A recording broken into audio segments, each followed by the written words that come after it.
Aquí reposan los restos de un buen amigo, un alto militar norteamericano cuya identidad no debo revelar, al menos por el momento.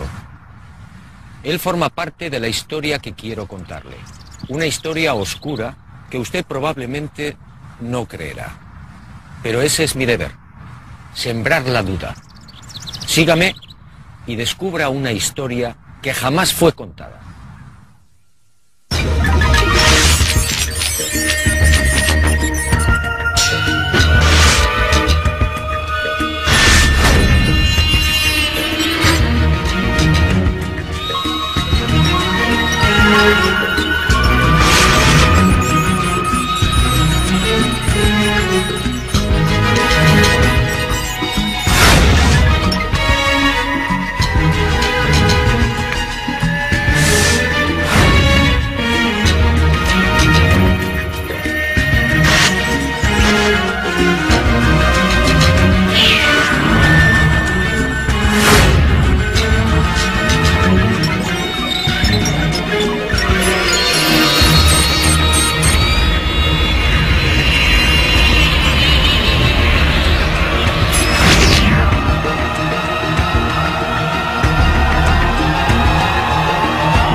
Πάντοτε ήταν εκεί.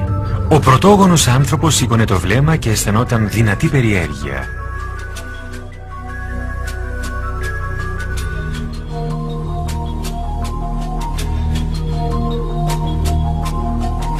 Ύστερα ένιωσε φόβο, όπως και λατρεία.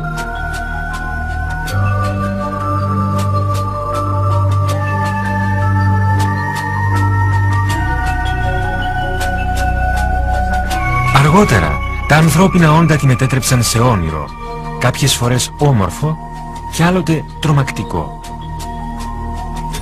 Ο φυσικός δορυφόρος της γης έγινε έμβλημα της ουτοπίας, του ανέφικτου.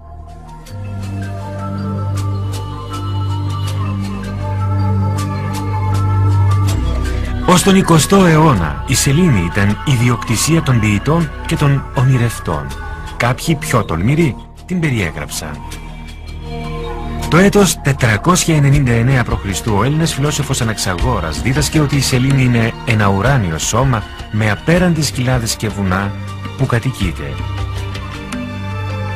Το ίδιο θεωρούσε και ο Δημόκριτος, ο δημιουργός της ατομικής θεωρίας που γεννήθηκε και αυτός τον 5ο αιώνα π.Χ. Ο Πυθαγόρας επίσης πίστευε σε μια σελήνη ζωντανή και κατοικημένη. Όπως και ο μαθητής του ο Φιλόλαος, ο οποίος ανέπτυξε τη θεωρία, όντας βέβαιος ότι ο φυσικός μας δορυφόρος κατοικείται από όντα 15 φορές μεγαλύτερα από τους ανθρώπους, και διαβεβαίωνε ότι μία μέρα στη σελήνη ισοδυναμούσε με 15 μέρες στη γη. Σε κείμενα του 1ου αιώνα μετά Χριστόν, ο Πλούταρχος περιγράφει τη σελήνη ως μια δεύτερη γη. Με τα κείμενα αρχίζαμε να ταξιδεύουμε. Το 160 μετά Χριστόν ο Έλληνας Λουκιανός ο Σαμοσαρτεύς γράφει για το πρώτο ταξίδι στη σελήνη.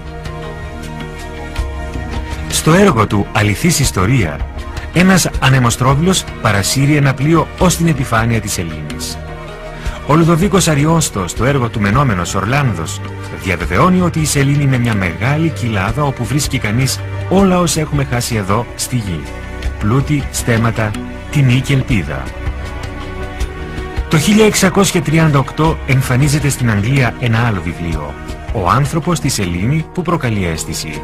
Συγγραφέας του ο επίσκοπος Φράνσις Γκότγουιν, που στέλνει στη σελήνη τον Ισπανότυχο διώκτη Ντομίνκο Γκονθάλεθ με τη βοήθεια 2 εκπαιδευμένων χινών. Με τον Γαλιλαίο το 17ο αιώνα, οι αρχαίες αντιλήψεις των Ελλήνων για τη σελήνη άρχισαν να καθιερώνονται. Ο Γαλιλαίος ανακαλύπτει το τηλεσκόπιο και μένει έκπληκτος όταν αντικρίζει τους κρατήρες και τις μεγάλες σκούρες επιφάνειες που χαρακτηρίστηκαν θάλασσες.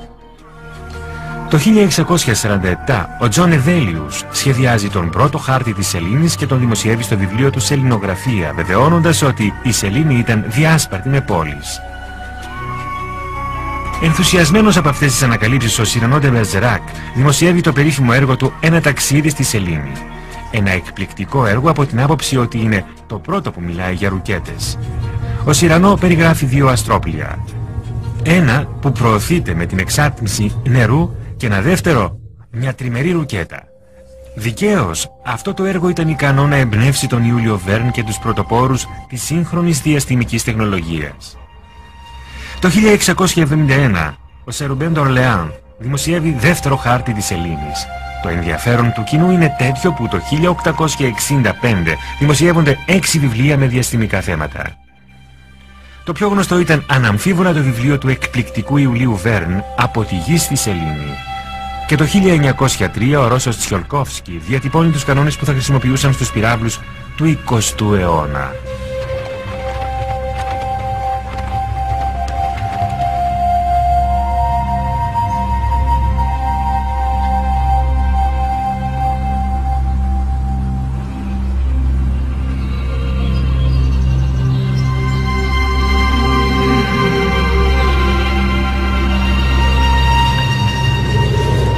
Antes de entrar de lleno en las claves de esta historia, permítame un apunte que guarda estrecha relación con lo que quiero contarle.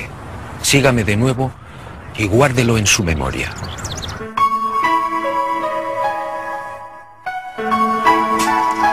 Εκτός από αυτές τις αρχαίες και ρομαντικές ιδέες για τη σελήνη και από την περισσότερο ή λιγότερο φανταστική λογοτεχνία για ταξίδια στον ενιγματικό φυσικό μας δορυφόρο, η ιστορία της ανθρωπότητας βρήθη από μυστηριώδη φαινόμενα που έχουν καταγραφεί στην επιφάνεια της σελήνης.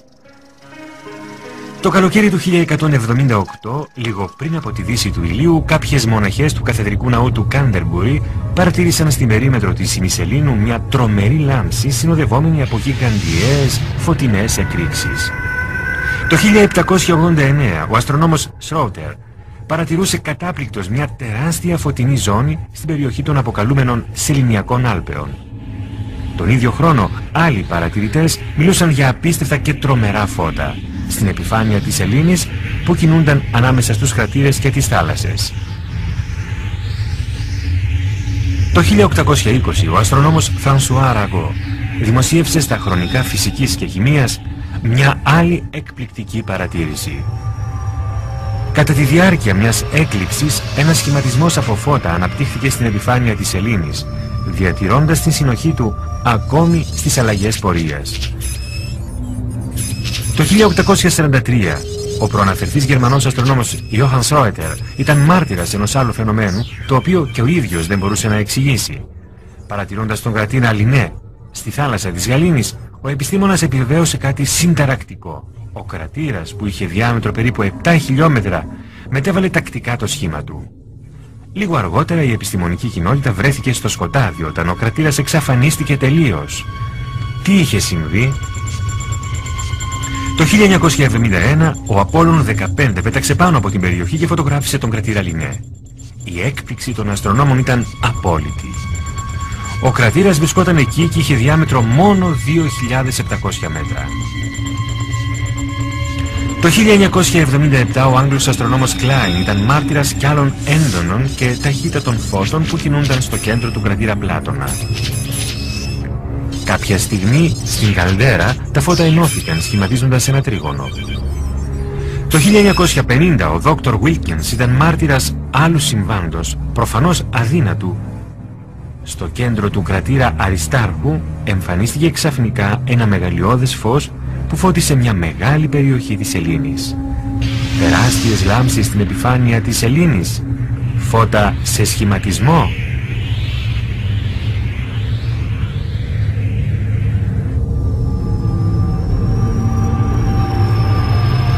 Τι συνέβαινε στη σελήνη? Τι συνέβαινε στη σελήνη?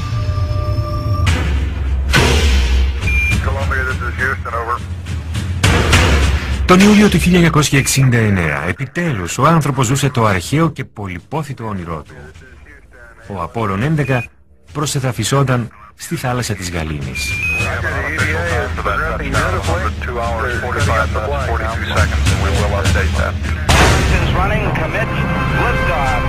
Και ο κόσμος ρηγούσε από συγκίνηση με εκείνα τα πρώτα δειλά βήματα του Νίλ Άρμστρονγκ.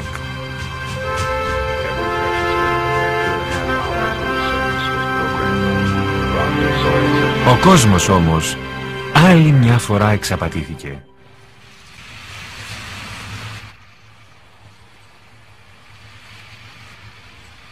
Πολλοί από όσους ζήσαμε εκείνες τις ιστορικές και συγκινητικές στιγμές πριν από 33 χρόνια αναρωτιόμαστε, γιατί αυτό το έμμονο ενδιαφέρον για την κατάκτηση της Ελλήνης?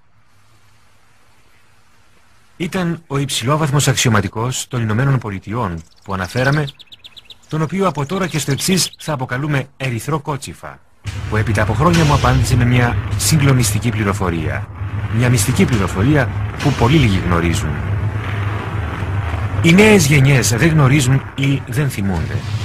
Στη σελήνη πήγαν να ερευνήσουν κάτι. Είχε υποθεί επίσης ότι ήταν θέμα τιμής, ένα στοίχημα μεταξύ Σοβιετικών και Αμερικανών.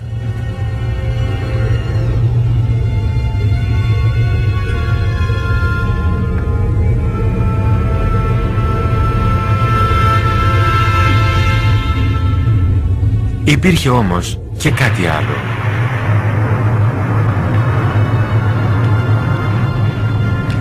Τη δεκαετία του 50, μετά την πικρή εμπειρία του Δεύτερου Παγκόσμιου Πολέμου, οι Σοβιετικοί και οι σύμμαχοι άρχισαν μια ξέφρενη κούρσα εξοπλισμών.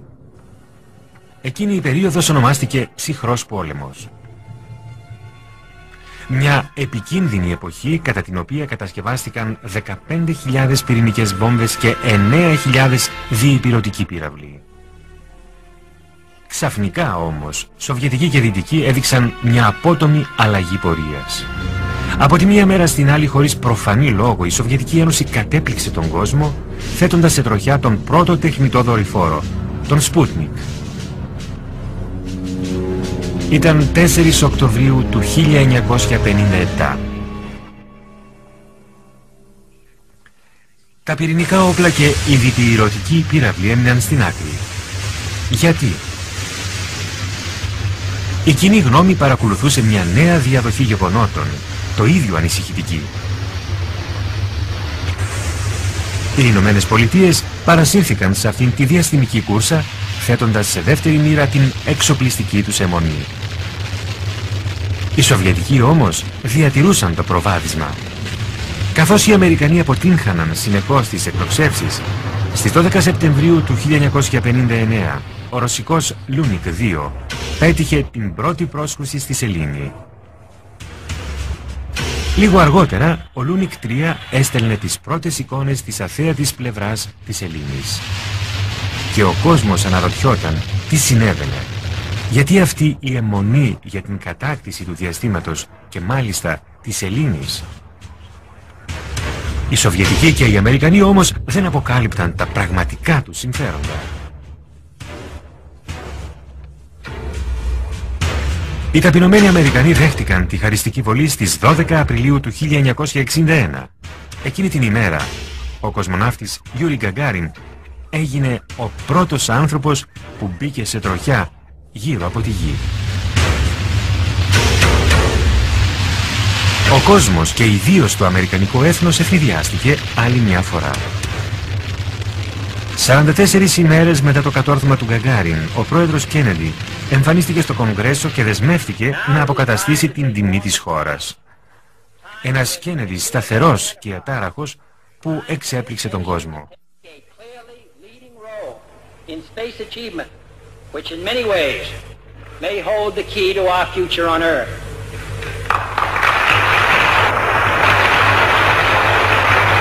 I therefore ask the Congress, above and beyond the increases I have earlier requested for space activities, to provide the funds which are needed to meet the following national goals.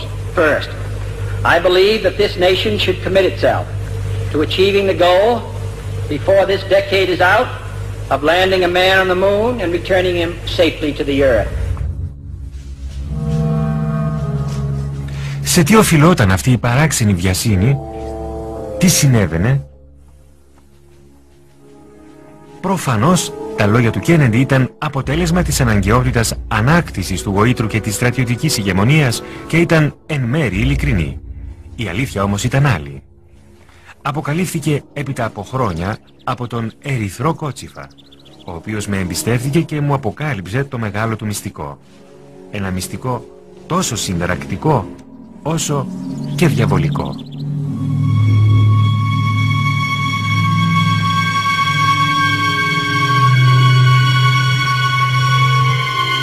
Σοβιετικοί και σύμμαχοι διαψεύδονταν όταν αιτιολογούσαν εκείνη την τρελή κούρσα των διαστημικών επιχειρήσεων. Όλα άρχισαν τη δεκαετία του 40. Εκείνη την εποχή, οι συχνές εμφανίσεις άγνωστης ταυτότητας υπτάμενων αντικειμένων στον κόσμο έθεσαν σε κόκκινο συναγερμό τους στρατιωτικούς των Σοβιετικών και των άλλων συμμάχων. Για εκείνους ήταν σαφές. Εκείνα τα αντικείμενα ανήκαν σε εξωγήινους, εξαιρετικά αναπτυγμένους πολιτισμούς. Ο κόσμος δεν τα έμαθε ποτέ. Εκείνες οι χιλιάδες οπτικές επαφές ήταν ο κύριος λόγος της αναφερθήσας απότομης αλλαγής πορείας από την κούρσα των εξοπλισμών. Και παραμέρισαν την αναγκαιότητα ενίσχυσης των αμυντικών συστημάτων, δίνοντας απόλυτη προτεραιότητα στο διάστημα. Οι στρατιωτικοί ήταν ενήμεροι για τα παράξενα φωτεινά φαινόμενα που παρατηρούσαν στη σελήνη οι αστρονόμοι. Έτσι, από τη δεκαετία του 50, τόσο οι Ηνωμένες Πολιτείες όσο και η Σοβιετική Ένωση εκπονούσαν συγκεκριμένα σχέδια για να κατακτήσουν τη σελήνη και να ιδρύσουν βάσεις, οι οποίες, σύμφωνα με τους ίδιους, θα μπορούσαν να ελέγχουν και να αποκρούουν τα εξωγήινα σκάφη.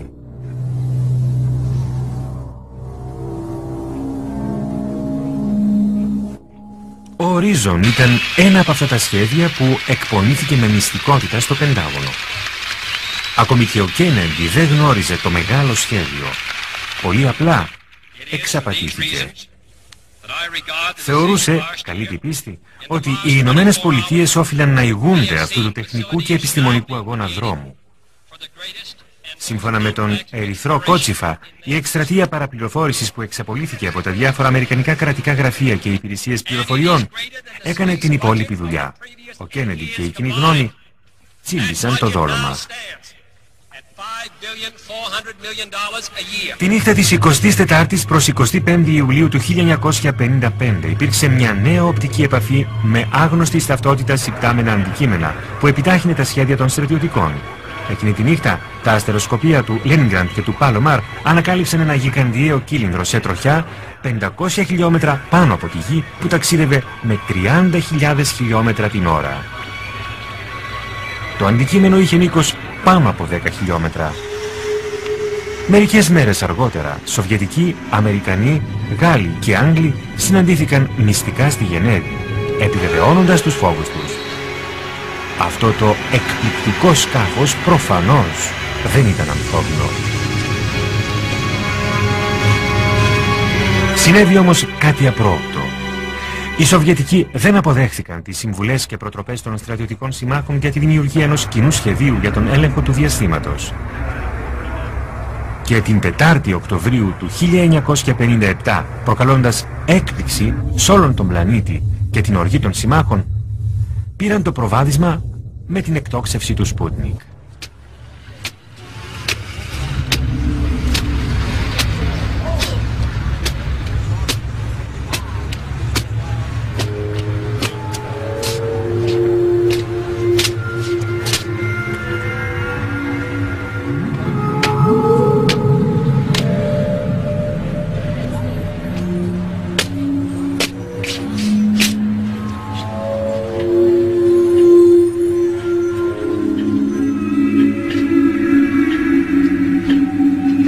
Μία δεκαετία, μεταξύ 1957 και 1968, Σοβιετικοί και Αμερικανοί στρατιωτικοί επιβεβαίωναν ακριβώς αυτό που γνώριζαν ή φαντάζονταν. Εκείνη την περίοδο εκτοξεύτηκαν περισσότερα από 20 μη επανδρομένα σκάφη που προσέχουσαν ή προσεδαφίστηκαν στη σελήνη.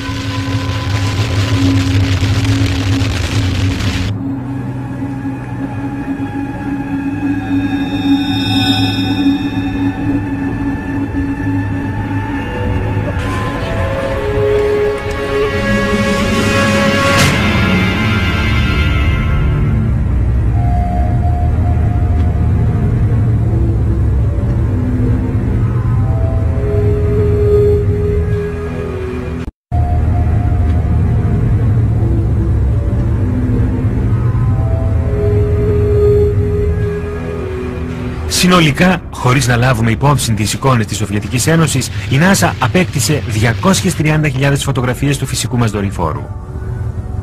Η σελήνη φωτογραφήθηκε σε όλη της την έκταση και από διαφορετικά ύψη. Οι στρατιωτικοί όμως, που είχαν και έχουν τον έλεγχο της NASA, δεν δημοσίευσαν πολλές από αυτές τις εικόνες. Γιατί? Τι υπήρχε σε αυτές?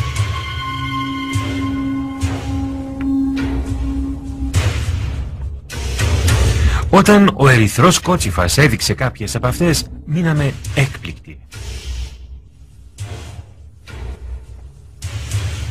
Επρόκειτο για φωτογραφίες άκρως εμπιστευτικές, που δεν είχαν δημοσιευθεί ποτέ.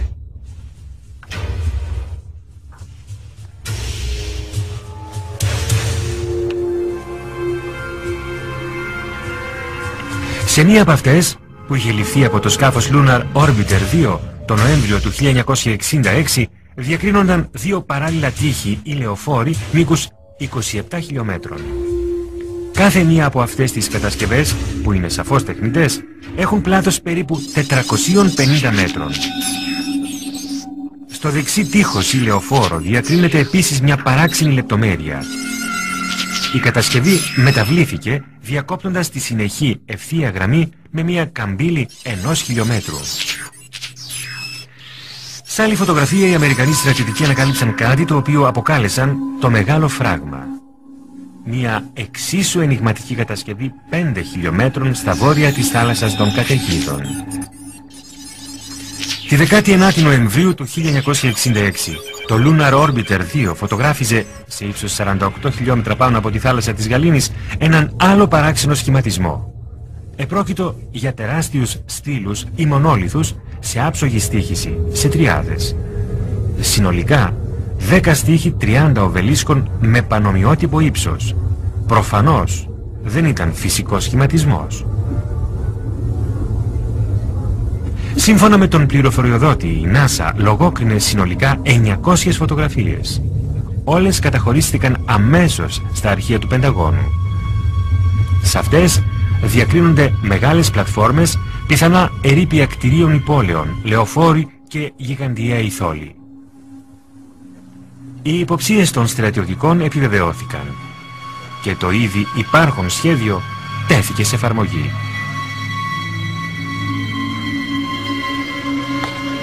Συνδυλικά οι αμερικανικές στρατιωτικές υπηρεσίες πληροφοριών κάλυψαν τα νότα τους, προβλέποντας μια υποθετική διαρροή πληροφοριών. Χρησιμοποιώντας την NASA ως κάλυψη, προκάλεσαν τη σύνταξη μιας έκθεσης που θα τις απάλασε ηθικά και νομικά από οποιαδήποτε ευθύνη σε περίπτωση απόκρυψης της αλήθειας.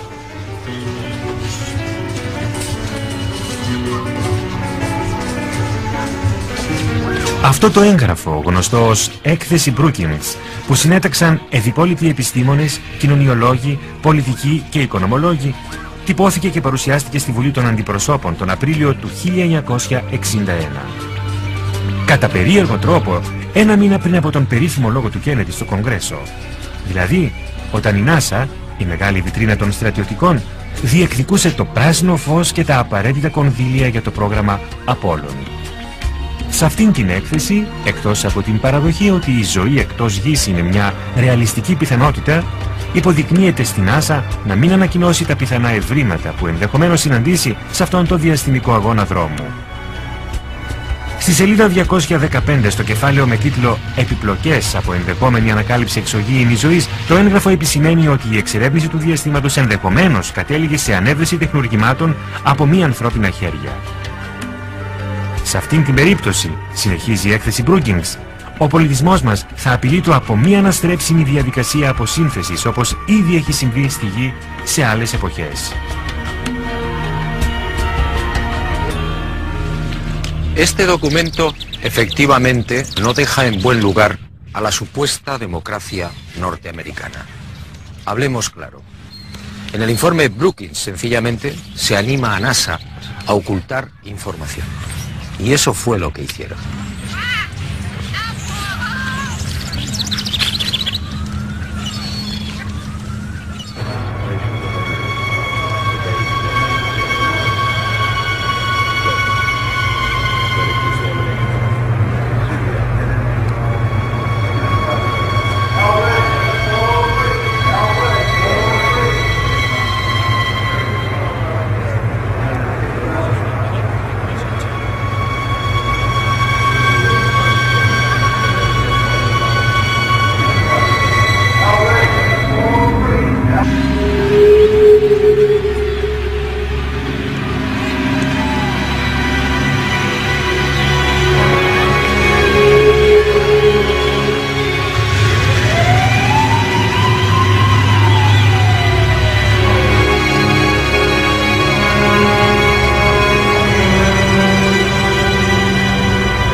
Στο ταξίδι προς τη Σελήνη, το Απόλλων 11 είχε μια πρώτη εμπειρία που αποσιωπήθηκε.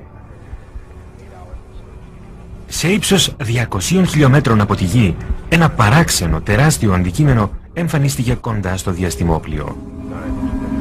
Οι αστροναύτες το περιέγραψαν ως ένα εκπληκτικό κεφαλαίο L, κάτι που έμοιαζε με ανοιχτή βαλίτσα, ενώ κάποιες στιγμές έπαιρνε τη μορφή κυλίνδρου. Η πληροφορία διέρευσε στον τύπο, όμως η NASA, πιστή στο δόγμα της συγκάλυψης, απαξίωσε την υπόθεση με μια ερμηνεία παράλογη και αβάσιμη.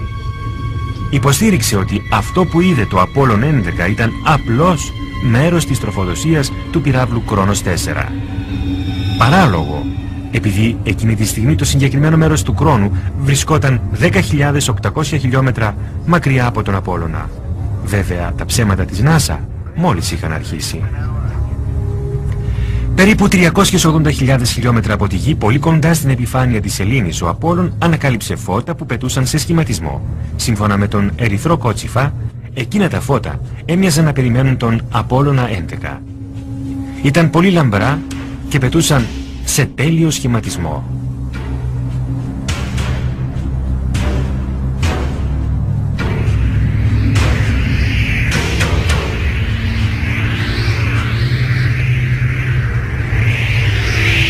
Λίγο αργότερα απομακρύνθηκαν με μεγάλη ταχύτητα προς την επιφάνεια της Σελήνης.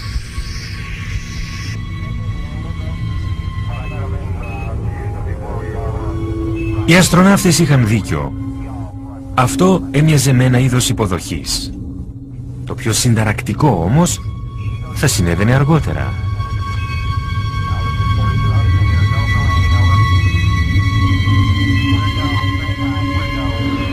Ο Άρμστρονγκ και ο Όλντριν επιτέλους προσεδαφίστηκαν. Ο Κόλινς παρέμεινε σε τροχιά γύρω από τη Σελήνη σε ύψος 110 χιλιόμετρων.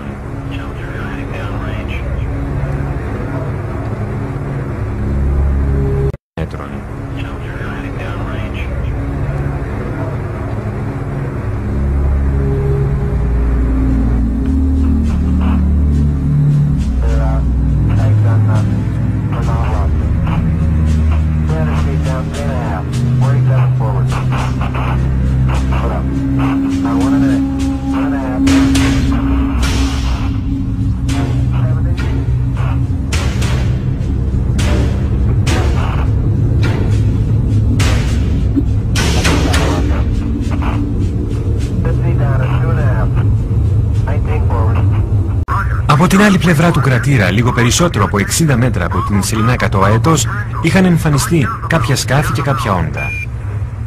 Αντικείμενα με μορφή δίσκου σε άψογη παράταξη στο έδαφος. Δίπλα τους κάποια όντα πολύ ψηλά, με στολές λευκές και εφαρμοστές. Όταν οι αστροναύτες, υπακούοντας τις επίμονες εντολές του Χιούστον, προσπάθησαν να τα κινηματογραφήσουν, αντικείμενα και όντα εξαφανίστηκαν.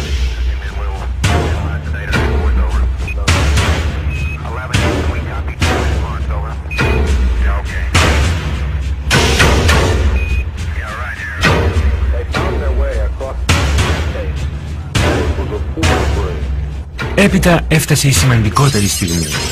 Ο πραγματικός σκοπός του Απόλλωνα 11.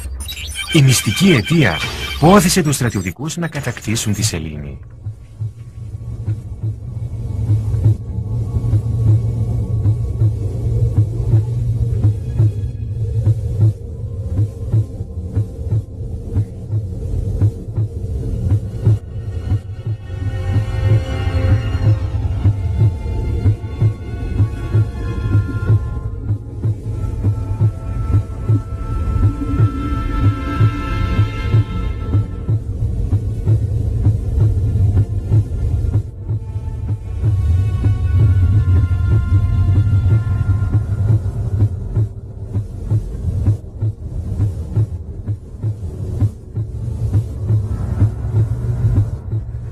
Αυτή ήταν η αλήθεια, η μυστική και μοναδική αλήθεια.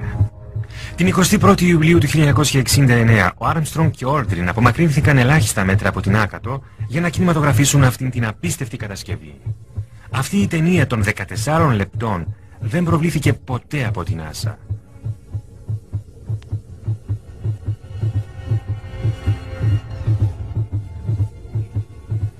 Ο ερυθρός κότσιφας ήταν ένας από τους ελάχιστους Αμερικανούς που είχαν πρόσβαση σε αυτήν.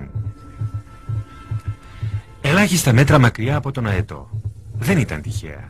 Τα πάντα ήταν προγραμματισμένα σχολαστικά.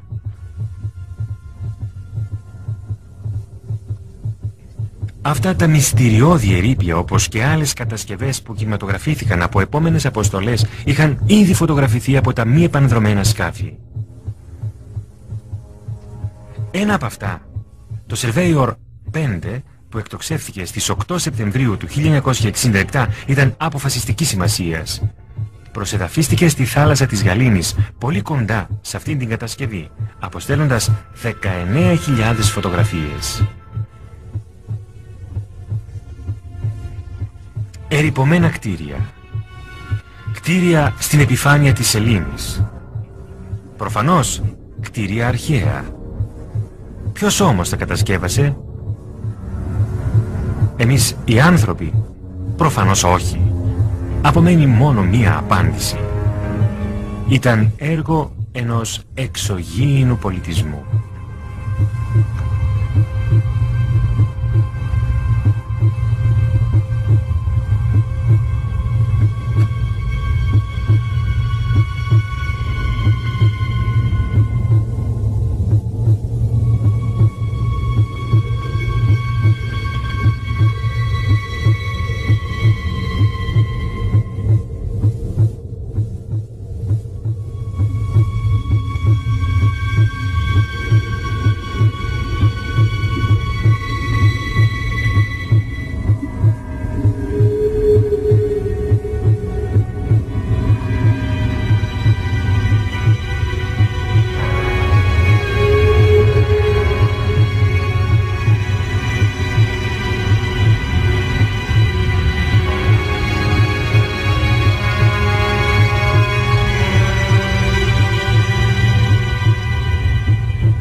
Οι στρατιωτικοί είχαν επιτύχει στο πρώτο μέρος του διαβολικού σχεδίου τους. Τώρα απέμενε το δεύτερο μέρος.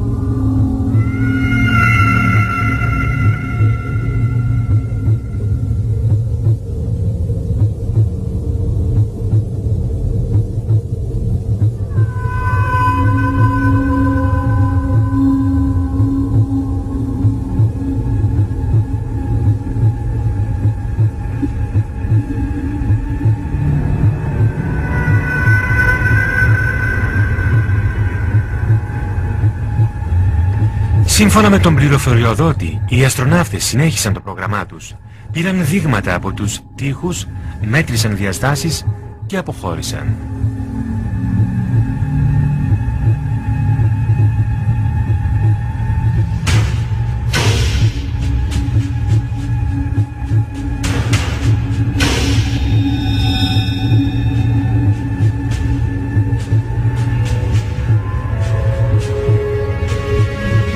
Η ασυνήθιστη κατασκευή που έμοιαζε πολύ με υπόστεγο αεροσκαφών είχε μήκος 60 μέτρα και μέγιστο ύψος 9.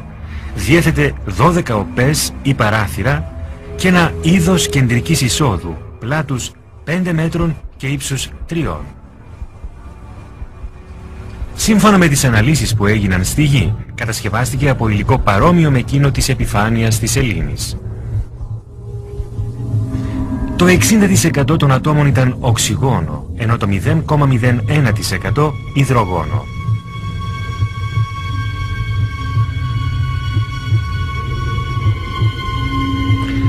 Παρατηρήθηκε ότι η τείχη ήταν εξαιρετικά διαβρωμένη. Το γεγονός αυτό, δεδομένου ότι στη σελήνη δεν υφίσταται ατμόσφαιρα, οδήγησε τους στρατιωτικούς στο συμπέρασμα ότι το κτίριο θα μπορούσε να έχει ηλικία αρκετών χιλιάδων ετών.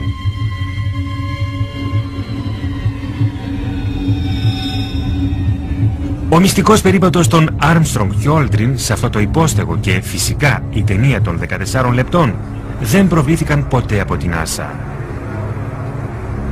Επισήμως δεν υφίστανται. Λίγο έλειψε όμως αυτή η απίστευτη ιστορία να διαρρεύσει στην κοινή γνώμη. Αυτό ήταν αποτέλεσμα ενός σφάλματος της NASA, η οποία επέτρεψε την 21η Ιουλίου τη δημοσίευση μιας λιτής και ακατανόητης είδησης. Με ένα τηλέτυπο που έκανε το γύρο του κόσμου έγινε η εξής δήλωση: η καρδιά του αστροναύτη Νίλ Άρμστρονγκ χτυπούσε με 160 παλμούς το λεπτό σήμερα προς το τέλος του σεληνιακού του περιπάτου, καθώς εργαζόταν σε μια επίπονη επιχείρηση φόρτωσης δειγμάτων σεληνιακών πετρωμάτων και εδάφους. Το γεγονός πέρασε σχεδόν απαρατήρητο. Κάποιοι όμως δικαιολογημένα αναρωτήθηκαν πώς ήταν δυνατόν ο Άρμστρονγκ να εμφανίζει τέτοια ταχυκαρδία σε μια τόσο αυλαβή και άνετη μεταφορά σεληνιακών πετρωμάτων. Στην αγωνιώδη προσεδάφιση του αετού, οι σφιγμοί του Άρμστρονγκ έφτασαν τους 156.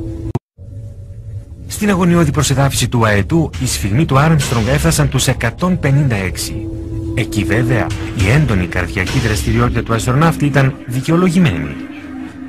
Κατά τη φόρτωση των πετρωμάτων όμως δεν είχε νόημα. Ο Άρμστρονγκ ήταν 39 ετών και είχε φέρει εις πέρας 78 αποστολές σε μάχες στην Κορέα.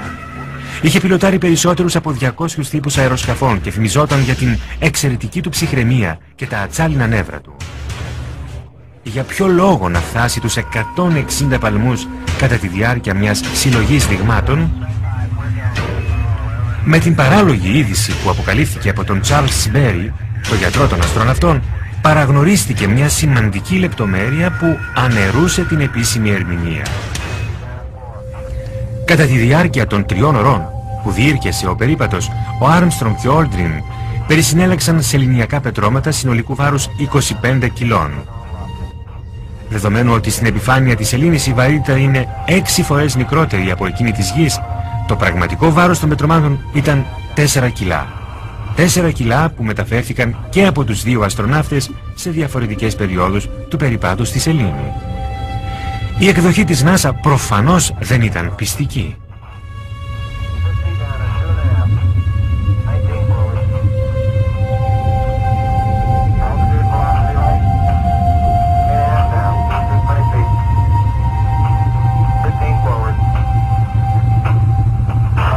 Άλλη μια φορά ψεύδονταν. Δεν ήταν το αμεληταίο βάρος των πετρωμάτων που προκάλεσε ταχυπαλμία στον Άρμστρονγκ. Ήταν η όψη εκείνου του κτηρίου. Παρά την άριστη σωματική και ψυχολογική προετοιμασία, ο αστροναύτης, συνειδητοποιώντας την υπερβατική εικόνα που έβλεπε, δεν μπόρεσε να αποφύγει τη δικαιολογημένη έντονη έξαψη. Το ίδιο συνέβη και με τον Όλντριν. Οι σφιγμοί του όμως δεν καταγράφηκαν επειδή το ηλεκτρονικό κύκλωμα της διαστημικής του στολής δεν ήταν συνδεδεμένο με την κονσόλα που λάμβανε τα δύο ιατρικά στοιχεία.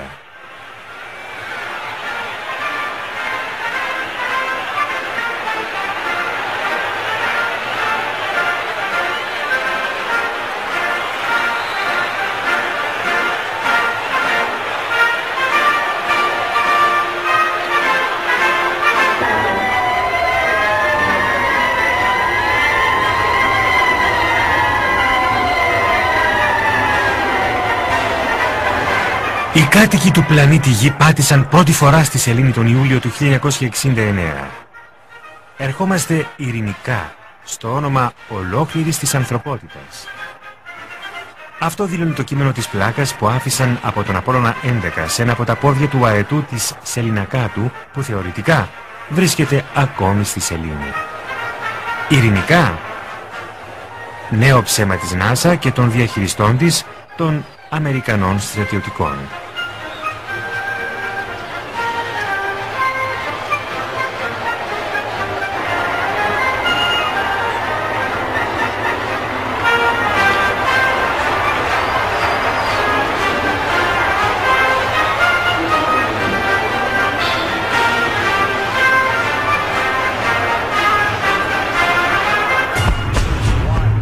Ο ερυθρός κότσιφας ήταν πιστικός. Ως το Δεκέμβριο του 1972 που το πρόγραμμα Απόλλων σταμάτησε, άλλα 5 σκάφη πέταξαν στη σελήνη.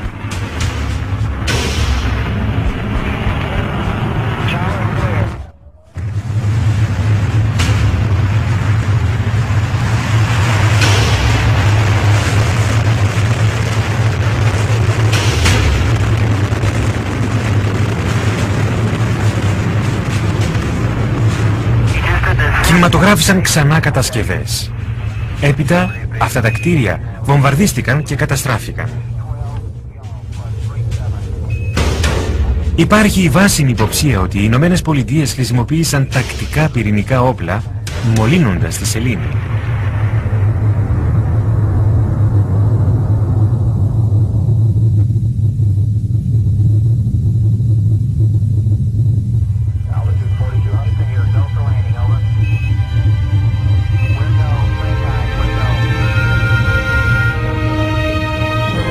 Έτσι έκλεισε η δεύτερη φάση του διαβολικού σχεδίου. Οι στρατιωτικοί των Ηνωμένων Πολιτειών δεν το μετάνιωσαν. Είπαν ότι εκείνες οι κατασκευές θα μπορούσαν να προκαλέσουν χάος στη γη.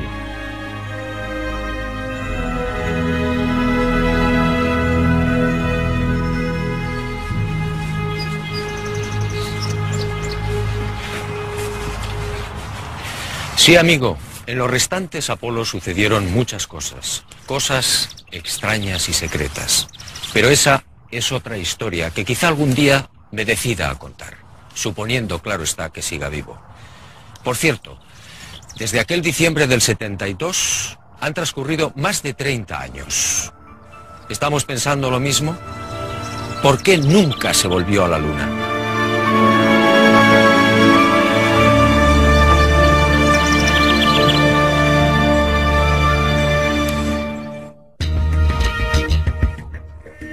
Μετάφραση Χρήστος Δρακούλης Κυριακόγονας. Αφήγηση Βασίλης Παπαδόπουλος. Τεχνική επιμέλεια Νίκος Γκοσές. Μίξη ήχου Πανταζής Φίλιππας.